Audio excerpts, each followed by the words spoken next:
Hello students, welcome in the classroom. In this video, I will discuss about plant breeding. So, plant breeding is of two types, conventional plant breeding and classical plant breeding. Conventional plant breeding क्या है, इसको अभी हम लोग यहाँ पे देखेंगे। Conventional plant breeding, इसको प्रैक्टिस किया जा रहा था 9000 to 11000 years ago, which is recorded.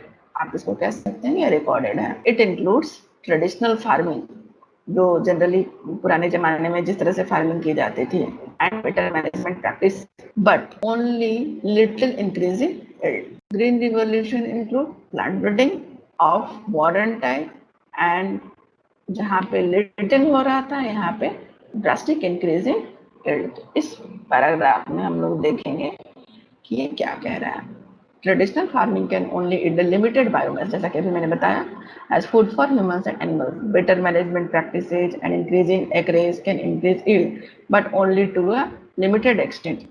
आप बेटर मैनेजमेंट प्रैक्टिसेस से या इंक्रीजिंग एक्रेज से लिमिटेड एक्सटेंट तक ही प्रोडक्शन हो सकता है, लेकिन modern technology plant breeding as a technology has help increase yield to a very large extent. अभी मैंने बताया ग्रीन रिवॉल्यूशन के तहत, who in India has not heard of green revolution? M S. Swaminathan का भी नाम आपने सुना होगा, which was responsible for our country to not merely meet the national requirement in food production but also helped us even to export it. आज के date में हम लोग फूड को एक्सपोर्ट भी करते हैं। Green revolution was dependent to a large extent on plant breeding techniques for development of high yielding and disease resistant varieties in wheat, rice, maize, etc. Plant breeding is the purposeful manipulation of plant species in order to create desired plant, जो हमको चाहिए, desired plant that are better suited for cultivation, give better yield and disease resistant। दोनों चीज होना चाहिए, better yield भी होना चाहिए और disease resistant भी होना चाहिए। अभी मैंने बताया conventional plant breeding के बारे में, has been practiced for thousands of years, बहुत पुराना है ये, since the beginning of human civilization। आप समझ सकते हैं, recorded evidence of plant breeding dates back 9000 to 11000 years। अभी मैंने कहा भी था आपको, अब देखिए यहाँ पे मैंने आपको बताया था conventional plant breeding 9000 to 11000 years ago की बात हो रही है। मेनी प्रेजेंट डे क्रॉप्स, जो आज के डेट में प्रेजेंट डे क्रॉप्स है उसकी बात हो रही है, are the result of domestication in ancient times. हम लोग उसका डोमेस्टिकेशन करते रहे हैं, ट्रेडिशनल फार्मिंग करते रहे हैं, उसी का रिजल्ट है प्रेजेंट डे क्रॉप। ऐसा नहीं कि आज ही हमने इसको प्रोडक्ट करना शुरू किया। Today all our major foods are derived from domesticated varieties. ये एग्जाम में पूछा जा चुका है, जो आज के डेट में फूड हम लोग खाते हैं वो डोमेस्टिकेटेड बहुत अर्लियर टाइम से हो रहा है, उसी का एडवांस वैरायटी है ये। Classical plant breeding involve crossing or hybridization of pure lines followed by artificial selection to produce plants with desired traits of higher yield, nutrition and resistant to disease। आप इसको ऐसे समझिए, जैसे मान लिया कि प्योर लाइन है ये आपका टीटी, और ये इसको हम लोगों ने क्रॉस किया टीटी से, ये प्योर लाइन है। हमारा जो यहाँ पे गैमेट बना ये हुआ टीटी, ये बिल्कुल प्योर लाइन है। ओके, अब हम दूसरा करेक्टर लेते हैं, ये टीटी, इसको मल्टीप्लाइड किया टीटी से, तो हमारा जो करेक्टर हुआ वो टीटी। अब दोनों के सुपीरियर क्वालिटी को हम लोग क्रॉस कराएंगे, इसके भी सुपीरियर क्वालिटी को और इसके भी सुपीरियर क्वालिटी को। आप ऐसे देख सकते हैं इसको, टीटी क्रॉस्ड बाय टीटी, इनके गैमेट्स हम बना रहे हैं टीटी टीटी। ब्रीडिंग है टी टी, ये हाइब्रिड, लेकिन इसका डेवलपमेंट कैसे हुआ? प्योर लाइन से। ये कहाँ से आया था? हमारा प्योर लाइन, और ये भी कहाँ से आया था? Pure line. तो ये हमारा प्योर लाइन से हमारा डिजायर्ड करेक्टर क्या क्या हो सकता है? Several traits of higher in nutrition and resistant to disease, ये हमारा डिजायर्ड करेक्टर है। So with the advancement in genetics, molecular biology and tissue culture, plant breeding is now increasingly being carried out by using molecular genetic tools। क्योंकि सारे segment में काफ़ी advancement आ गए हैं, तो प्लांट ब्रीडिंग भी अपने नए फॉर्म में किया जा रहा है। If we were to list the traits और characters that the breeders have tried to incorporate into crop plant, the first we would list would be increased crop yield and improved quality। हमारा desired character क्या हो सकता है? Increase crop yield and improved quality। इसके अलावा और क्या हो सकता है? Increase tolerance to environmental stresses, जिसमें कि आपकी सैलिनिटी, एक्सट्रीम टेम्परेचर, ड्राउट हो सकता है।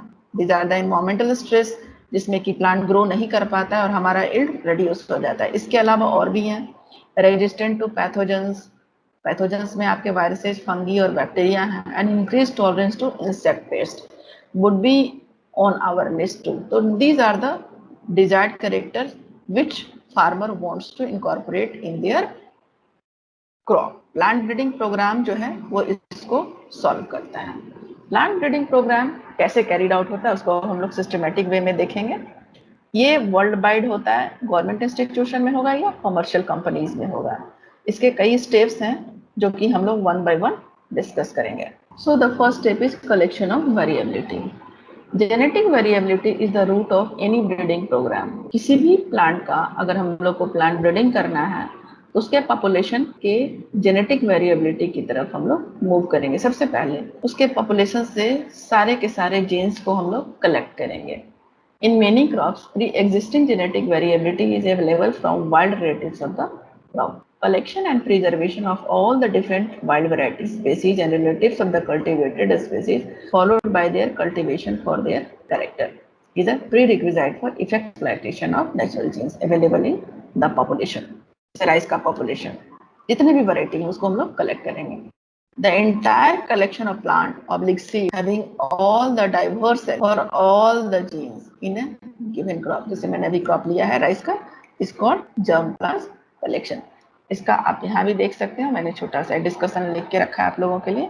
सपोज वो हमारा प्लांट क्या है, राइस प्लांट जिसको हम लोग कह रहे हैं, उसके सारे जीन्स को, all the genes are to be collected. कहीं से भी हम लोग को कलेक्ट करना है, जहां जहां वो अवेलेबल है, किसी भी कंट्री में, किसी भी स्टेट में, from different varieties like wild varieties, species, related species, यानी जिसको हम लोग रिलेशन कहते हैं। तो इस पूरे कलेक्शन को हम लोग क्या कह रहे हैं, जर्मप्लाज्म कलेक्शन कह रहे हैं। और इस जर्मप्लाज्म कलेक्शन के बाद उसका क्या करेंगे, हम लोग इवैल्यूएशन करेंगे। हमारा जो नेक्स्ट स्टेप है उसकी तरफ हम लोग मूव करते हैं। Now the next step is evaluation and selection of parents. The germplasm is evaluated so as to identify plants with desirable combination of characters.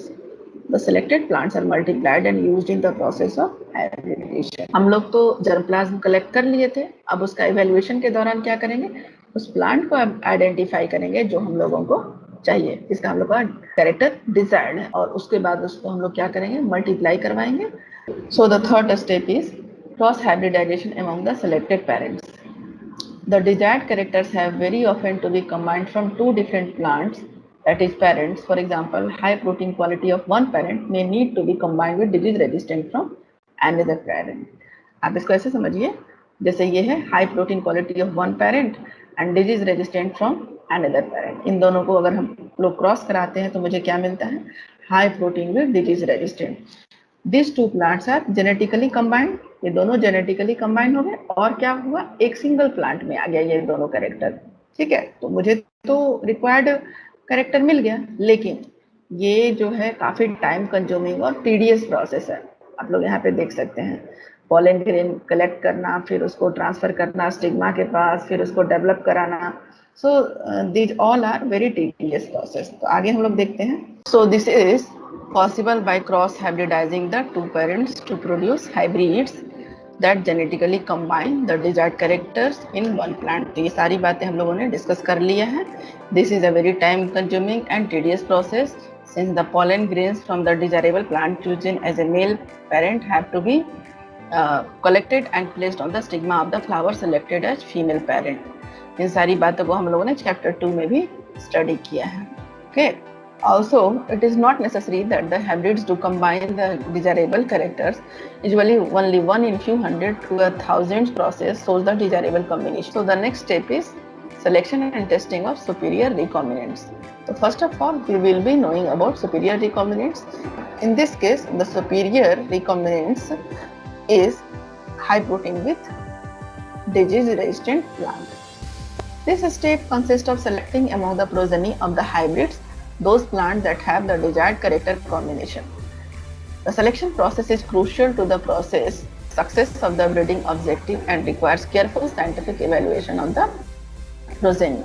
तो scientific evaluation हम लोग को करना है। These are the progeny, जैसे progeny number 1, progeny number 2, 3, 4, 5, इन सब का हम लोगों को साइंटिफिक इवेल्युएशन करना है और उसके बाद जो हमारा डिजायर्ड कैरेक्टर है, जैसे हमारा डिजायर्ड कैरेक्टर है high protein with disease resistant, again हमको high protein with disease resistant है, लेकिन यहाँ पे केवल डिजीज रेजिस्टेंट है, यहाँ पे हाई प्रोटीन है, तो इन सब का हम लोग सिलेक्शन नहीं करेंगे। तो इस टाइम में हम लोग को वेरी मच अवेयर होना होगा और केयरफुल भी होना होगा। So selection process is very much crucial, ये एग्जाम में बहुत आता है, इसको हम लोग ध्यान रखेंगे। These are self-pollinated for several generations till they reach a state of uniformity, जिसको कि हम लोग होमोजाइगोसिटी कहेंगे, so that the character will not segregate in the progeny। इस कहने का मतलब ये हुआ कि HPDR का हम लोग सेल्फ पॉलिनेशन कराएंगे, कई जनरेशन तक हम लोग कराएंगे, उसके बाद उसको हम लोग कंसीडर करेंगे। तो ये सही जनरेशन तक के हम लोग सेल्फ पॉलिनेशन क्यों कराते हैं? वो इसलिए कराते हैं कि वो सेग्रीगेट ना हो। Now the next step is testing, release and commercialization of new cultivars. The newly selected lines are evaluated for their yield and other agronomic traits of quality, disease resistant, etc. This evaluation is done by growing these in the research field and recording their performance under ideal fertilizer application, irrigation and other crop management practices.